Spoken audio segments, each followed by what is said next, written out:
is Calxiyn and Hunter here. If you guys enjoyed this video... People always complain about you make the ears bleed. Yeah. And I think part of it is whenever you start a video, you're like, "Hi, you guys!" And you know, that probably also made people's ears bleed, but at least they suspected at that time. Did they suspect it? Did they really? Okay. Anyway, today we're going to be talking about Salem. Mm-hmm. I feel like you just, like, hurt someone deeply. Oh, I probably did. Like, I don't know if we should redo the intro. But no, anyway. I think we should keep that pain. Okay. They should know pain. So we're going to talk about Salem knows today. Pain. Oh, dear. Okay. So basically, what I noticed in this episode, and what was pretty obvious to everyone, I think, is that Salem is using the same punishments that the gods gave her onto Cinder. So why? Because, you know what I mean? Okay, because there's two sides of this. Is it like a do what I do as I say, not as I do situation? Like, I'm confused. Cinder's attitude, or Salem's attitude, right? She's like, that wouldn't be fair, would it? Like, when she's talking, and so obviously she still values that fairness, and that's contrasted in her being like, well, that's not fair to the gods. And so I'm still pretty sure she obviously thinks that they did something wrong. But at the same time, I wonder if she sees her time on Earth that because of the gods she got stronger. That might because, be like, with Cinder's situation, Salem says, we need to leave her in isolation so she basically learns her lesson, right? And that's basically what happened to Salem in the flashback, but I wonder if the idea from Salem is that her being in isolation until humanity rose up again gave her strength. Like, gave her time to be strong, and so maybe she sees that originally the gods weren't being fair, but I'm saying that after the gods left, what happened afterwards just made her stronger. Like, what if she sees it in that sort of way? Does that make sense? Yes. Because I feel like she still thinks the gods are shitty, and that she didn't deserve the punishment she got, because obviously she didn't learn her lesson of life and death or whatever, right? But I feel like at the same time, it seems like that she is saying the stuff that happened before, she's keeping that, well, that wouldn't be fair if you took the blame for something that, you know, everybody else did. And I feel like that's also referencing, like, humanity, like, them just wiping out humanity and all that stuff. Or, like, them blaming Salem for trying to manipulate the gods, just taking blame for something that isn't your fault, I guess. Right? And so that's what the gods did to her, and so that's why she's like, no, Hazel, like, we're gonna point out who's really to blame here. It's not you, you know what I'm saying? And so she still has those values that go against what the gods did to her and the punishment.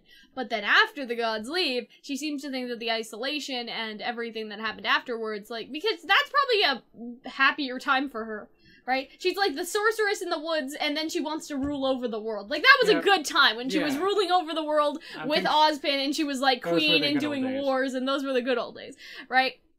So my idea here, sort of, is that she is doing the isolation trick, if you want to call it that, onto Salem, so Salem gets strong so Cinder gets strong like Salem did.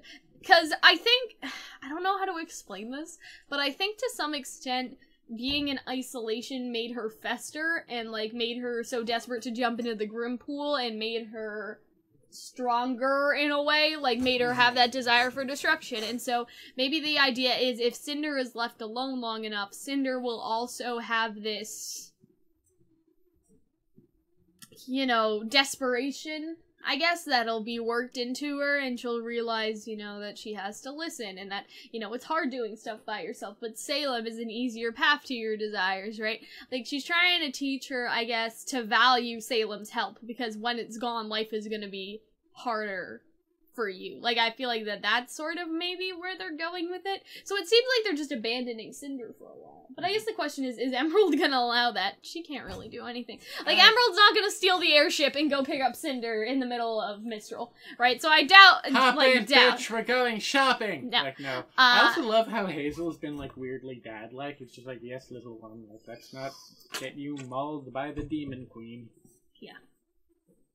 No. So there's that, but I also think, too, that's sort of where the Neo stuff plays into it, right? Because Cinder's, like, alone, she's still trying to get her revenge, she hasn't learned her lesson yet, and then Neo, out of fucking nowhere, starts to come after her for whatever reason, right? And so I feel like that's part of it, is that now Cinder is in this dangerous world all by herself. She doesn't have her lackeys, it's just her, she's, like, damaged, right? She's, like, hurt from falling in a hole, right? And now she has to fucking fight Neo and all that stuff. And I'm guessing her and Neo were gonna team up and go after Team RWBY. Like, that's the only thing that makes sense to me. anyway, but I feel like at the same time, you know what I mean? Like, at the same time, that's a like, I don't want to say that's a punishment, because Neo's probably not doing it by order of Salem, No. but I'm saying that it is a punishment to being alone, is that now fucking Neo, who you forgot about, like, for, like, 3 years, right, is coming after you all of a sudden, and now you're alone and defenseless in the world, and you realize, well, if I had just listened to Salem, I would be back in, like, Grim Palace right now, getting a pat on the back and, like, a cheesecake for all my hard work, but now I'm, like, fighting fucking Neo, right? It wasn't, like, her fault she lost. She put up a No, it was her fault. Oh, I mean, yeah. What do you mean? Because fight. because they weren't supposed to do that. But what do you mean, fight? No, because they were supposed to sneak into the school, get the relic, and go home. It was Cinder's idea that she wanted to go fight and kill RWBY and all that. Remember how Watts was like, "Don't let your desires get the better of you." That's my Watts hand, right? He was like, "If this goes badly, this is fucking your fault." Remember, like, Watts says that to her? And so the plan was to sneak into the school quietly, get the relic, and go the fuck home. But it's also not her fault that Raven started kicking people's ass. Well, I'm pretty sure Raven would have kicked her ass regardless of whether they went to the school quietly, right? Okay. But the idea was, I think, is that because of, you know, her desire to get revenge on RWBY and John and this and that. She didn't even know Raven was it. No, and that's what I'm saying. I'm saying, so things would have still gone wrong, but the fact that she was doing it solely to go after RWBY. Plus, that means that Cinder could have brought Emerald and Mercury downstairs with Raven, and then Watts would have come too, maybe, if she stuck to the original plan. Does that make sense? And so instead of Raven and Vernal versus Cinder, it would have been Hazel... Or, well, I guess Hazel was working with the White Fang. But if they blew up the school, it would have been okay. But it would have been, right, Emerald, Mercury... Isn't that a fucked up sentence? I mean, everything would be okay had you blown up the school. If they weren't fighting the kids, right, Emerald, Mercury, and Hazel would have been downstairs with her, and Raven probably wouldn't have been able to take her, right? Raven could have tried, but, like, that's 4 against 2, and then Vernal died, right? Because Cinder did that, like, Cinder did that. So... That's the rat with the hand. So I think that that's the point, is that if she stuck to the original plan, she would have had her allies to back her up in the basement, and then, you know, she could have fought Raven, and then they would have won. So I understand what you're saying, Hunter, because that was my first thought, too. I'm like, but she would have lost anyway, because Raven was down there. But Raven may have not have won if it was a maiden plus 2 people, and then buff Hazel with the dust infusion, right? And then the school would have exploded, and that probably would have caused some more... things, like, more things to happen. So basically the point was that her desires, like, distracting, like, needing to distract Team RWBY and all that, that was, like, that messed up all the other parts of the plan. But here's what I'm wondering. Does Salem know that Raven is the Spring Maiden? I don't know. Or will Cinder have to tell her when they get back?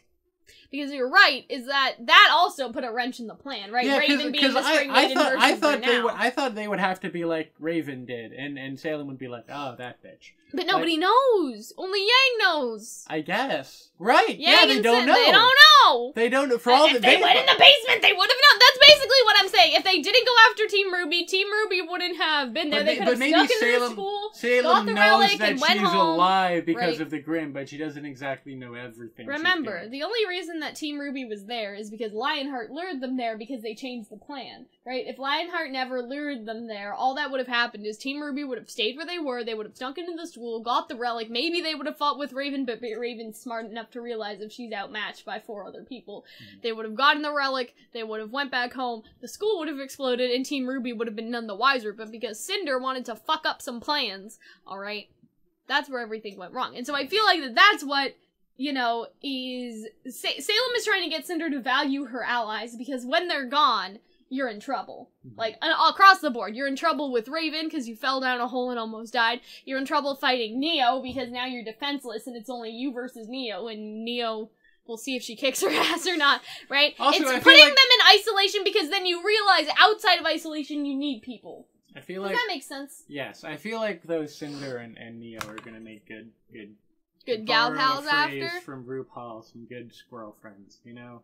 What? Like, I feel like Anyways, I feel like they're gonna be like, hey, listen, you want to kill RWBY? I want to kill RWBY. I didn't kill Roman. You didn't kill Roman. She killed Roman. Well, we talked about that before, but I'm saying that then Cinder has to find new allies because she's alone. And so that's the whole thing, is that maybe Salem's isolation plan isn't exactly working. I will right? That she'll create like a league of ice cream assassins. Yeah. Like it'll be Gelato, Moose Tracks, Mint Chip. Gelato is just ice cream in Italian. I'm aware. Anyway. Do you really think sure, maybe, listen, right? Do you really think Neapolitan was named fucking Neapolitan? Like, the bitch probably just dyed her hair one day and was like, well, I guess this is a good... Maybe she came out that way, though. Tacky assassins. Fucking tacky assassins. And that's why her parents named her Neo, because she had the Neo hair. So was it the chicken or the egg? Did it happen before or did it happen after? Who knows? We don't know. But maybe Gelato, I don't know, but Mint Chip I'm looking forward to. Mint Chip. So that's basically it, is that it's interesting that Salem is executing similar punishments the god gave her onto Salem, or onto Cinder, because she may realize that through her isolation, after humanity was gone, was her best scheming time, I guess. It was peak scheming season. Peak scheming season. You have something stuck in your toe. Well, that's because my nails are long and I gotta cut them. That is disgusting. I'm aware. Anyways. It was very distracting. We're both... It's not that they're long, it's that they're, like, sharp, because they're broken. And so they picked up this, like, thing off the floor. I don't even want to... Anyway. Please. Can we end the video? Please Are you done talking about me and my toes? Somebody has a foot fetish out there, and they're like, man, I wish Cal would stab me with her pointy, like, big toenail. What is your problem? A lot. Anyway, bye guys. We'll see you later. Thank you to our wonderful patrons over on Patreon for supporting the channel. Patrons get a bunch of different cool rewards ranging from access to VIP chats or getting video tickets, which can basically be used to request us to do videos, for example. We can advance early access or access to our Discord server. All of those are rewards that our patrons can get, and it's pretty cool. I do recommend it if you guys want to support the channel. We have so much fun talking on our Discord server about whatever it may be, whether that's RWBY or Kingdom Hearts or Miraculous Ladybug, right? And the early access helps you guys obviously get to see our videos before anybody else does, and so that's also pretty cool. The VIP chat is pretty exclusive. I can reply like a bit faster there. It's a bit more one-on-one. So if you guys are interested in any of those, I do suggest that you guys become patrons over on Patreon. The link is in the description, and thank you again for all of our patrons for helping us out. We'll see you guys later. Bye.